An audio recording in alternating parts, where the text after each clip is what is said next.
Ustaz Arifin, Pak Kiai, semua yang dimuliakan Allah Subhanahu wa Ta'ala. Sebelumnya saya minta maaf, dandanannya kayak Kiai. Saya bukan Ustaz, bukan Kiai, bukan ulama. Saya seorang musisi yang sampai hari ini masih berkarya, Ustaz.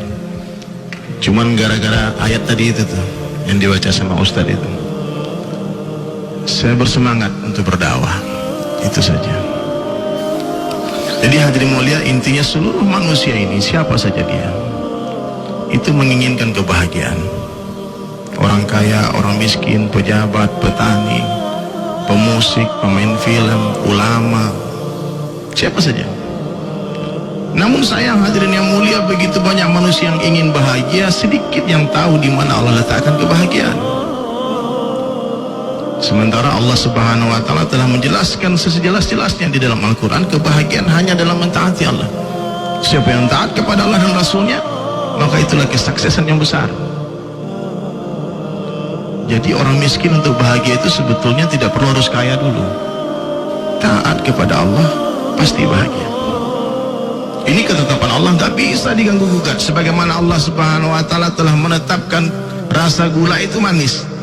Orang kaya makan gula, dia akan katakan gula itu manis. Orang miskin makan gula, akan katakan gula itu manis. Presiden, gubernur, bupati, polisi, jenderal, siapa saja yang makan gula, kita tanya bagaimana rasa gula, Pak? Apa katanya? Manis. Begitu juga hadirin dengan ketaatan. Orang kaya taat kepada Allah pasti bahagia. Orang miskin taat kepada Allah pasti bahagia. Presiden, gubernur, bupati, rame-rame, sendirian, amalkan agama, taat kepada Allah pasti bahagia. Sebagaimana kebahagiaan ikan ini hanya di dalam air, begitu juga kebahagiaan manusia hanya dalam ketaatan. Satu detik ketaatan kita kepada Allah itu lebih berharga daripada berjuta-juta detik ketaatan manusia kepada kita. Jadi hadirin mulia, siapa saja yang mengenal Allah Subhanahu wa Ta'ala pasti akan cinta kepada Allah. Siapa yang cinta kepada Allah pasti akan takut kepada Allah. Takut kepada Allah ini berbeda dengan takut kepada makhluk. Orang kalau takut kepada makhluk, dia akan lari menjauh. Tapi orang yang takut kepada Allah, dia akan mendekat, merapat kepada Allah Subhanahu wa Ta'ala. Dan siapa yang mencintai Allah hadirin mulia pasti akan mencintai Rasulullah sallallahu alaihi wasallam. Pasti. Karena memang sunnah dalam bercinta itu begitu. Orang yang mencintai seseorang akan mengikuti dan mentaati orang yang dicintainya, dan akan mencintai segala sesuatu yang berhubungan dengan orang yang dicintainya, dan akan mencintai apa yang dicintai oleh orang yang dicintainya. Jadi kalau kita mengaku mencintai Allah, Allah sendiri perintahkan dalam Al-Quran, qul in kuntum tuhibbunallaha fattabi'uni yuhibbukumullah. Jadi kita diperintah oleh Allah Ta'ala untuk mengikuti Rasulullah sallallahu alaihi wasallam. Baru Allah Ta'ala akan mencintai kita. Jadi hadirin sekalian, kalau ada orang yang mengaku mencintai Allah sementara dia tidak mau menghidupkan sunnah Rasulullah sallallahu alaihi wasallam, pastikan orang ini pendusta. Dia pasti sedang berdusta. Kalau ada orang yang mengaku mencintai Rasulullah sallallahu alaihi wasallam tapi dia tidak menghidupkan sunnah Nabi sallallahu alaihi wasallam, itu suatu hal yang tidak mungkin hadirin mulia. Dulu Ustaz, saya suka sama satu band luar negeri, band metal. Terutama namanya Sepultura, Metallica, Slipknot, System of a Down, macam-macam Ustaz.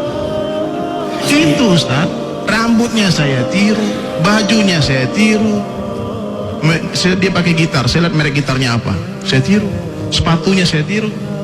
Kemana-mana bangga mengikuti orang yang saya cintai.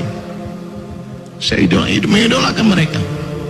Kemudian hadirin mulia, setelah ada da'i datang kepada saya menceritakan, ini nih orang yang harus diidolakan, ini satu orang, manusia terbaik, Nabi yang terbaik, Rasulullah sallallahu alaihi wasallam. Itu kapan? Tahun 2000 Ustaz. Tahun 2000. Itu lagi main musik atau selesai musik? Saya sedang manggung di kafe itu di Bali. Ditemui sama dia? Ditemuin. Ini da'i ini luar biasa. Ini waktu saya lagi manggung, saya bilang, ini Pak Jenggot datang ke kafe, ngapain? Apa mau ngebom kafe ini bagaimana? Tapi ini orang so akrab. Setiap kontak Ais, dibilang, hey, kali ini nih ada orang-orang yang sayang sama saya. Biasanya kalau dulu saya main musik, datang orang sama saya ketemu orang yang yang aku merasa jago agama, dia bilang musik haram, makanya saya lari dari Bali, saya lari dari Jakarta, saya asli Padang Ustaz, karena saya rasa ini Islam tidak bersahabat dengan seni, dengan musik, hobi saya mau lari dari Islam. Di mana yang tidak ada azan? Bali. Oke. Allah. Kan tiap sebentar azan di Jakarta Pak, sementara kita nggak sholat, gimana? Kan mengganggu. Saya bilang, gimana ya? Bagaimana saya pengen jadi musisi, saya mau manggung di Amerika, di luar negeri, cita-cita saya. Karena saya pikir kemuliaan waktu itu dalam popularitas. Saya salah paham, saya pikir kejayaan, kesuksesan itu kalau saya terkenal, punya band internasional. Subhanallah. Kasih sayang Allah, berkat doa orang tua. Jadi hadirin yang mulia, doakan. Ketika ayah saya tahu saya ke Bali, beliau pasrah. Saya pergi dari Padang itu naik truk, karena nggak diizinkan pergi merantau, karena dia pengen, ayah saya pengen saya belajar agama, mondok ataupun IAIN seperti beliau. Dahsyatnya ada orang tua. Itu, wah terus Allah hantar dai, masya Allah, ini dai ini luar biasa Pak. Dai ini mahabbah kepada umatnya luar biasa. Jadi saya pahami hadir mulai ketika di Bali, dakwah itu adalah seperti lentera cahaya, dakwah.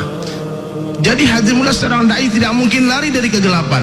Justru para dai ini berjalan mencari tempat-tempat yang gelap dan menerangi tempat itu. Tidak mungkin cahaya pergi, tapi cahaya mendatangi, Mencari kegelapan. Cari kegelapan Dan terangi tempat itu. Jangan caci kegelapan, bawakan lentera untuk kegelapan. Subhanallah. Ustaz, saya waktu itu bertanya sama teman-teman itu, bagaimana hukumnya nih, saya gondrong, saya metal, tapi saya mau ikut ngaji, boleh nggak? Teman saya waktu itu satu orang pakai tato. Kalau bertato gimana Ustaz? Boleh nggak sholat? Waktu itu yang dakwah itu dia jawab dengan hikmah. Dia bilang anak metal sholat itu luar biasa Bang. Yang aneh itu nggak metal tapi nggak sholat. Orang bertato sholat itu luar biasa. Yang aneh itu nggak punya tato nggak sholat. Akhirnya saya sama teman semangat. Oh iya, ini cocok nih jamaah sama kita nih. Ini jamaah cinta ini. Ini jamaah kasih sayang ini. Nggak benci sama saya. Baru saya paham bahwasanya Allah itu benci dosa tapi tidak benci pendosa. Allah sayang sama kita semua. Saya di Bali mulai Ustaz, subhanallah, saya mulai dakwah. Kan kuntum khaira ummatin ukhrijat linnas. Kalian adalah umat yang terbaik. The best umat ukhrijat, yang dikeluarkan, yang dikhurujkan untuk seluruh manusia. Saya tahu orang Bali manusia, orang Amerika manusia, orang Eropa, orang Venezuela, orang Brazil, Australia datang ke Bali. Seluruh manusia datang ke Bali Ustaz. Saya bilang ini maksud Allah hantar saya ke sini untuk dakwah ke mereka. Sudah, saya mulai hijrah. Saya ikut pesantren kilat waktu itu 3 hari.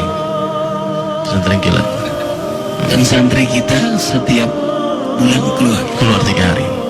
Ajib subhanallah. Setelah 3 hari itu berubah cita-cita saya Pak. Yang tadi cita-cita pengen ke Amerika, sekarang jadi cita-citanya berubah jadi pengen masuk surga.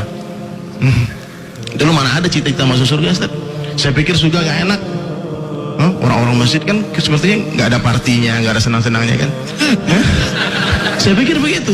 Ternyata hadirin mulia, setelah saya menjalani agama, belajar agama, masya Allah, ternyata orang beriman di setiap detik dibahagiakan oleh Allah dengan amalan-amalan sunnah.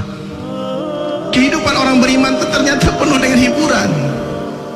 Zikir nikmat, baca Al-Quran bisa nangis nikmat. Ini saya pahami. Jadi saya pahami kita ini umat Rasulullah SAW, khairah umat yang terbaik. Umur kita singkat 60-70 tahun, tapi yang singkat ini bermakna untuk membina akhirat yang selama-lamanya. Sekarang ini umat lupa hadirin mulia, menisbatkan dirinya kepada kesukuan.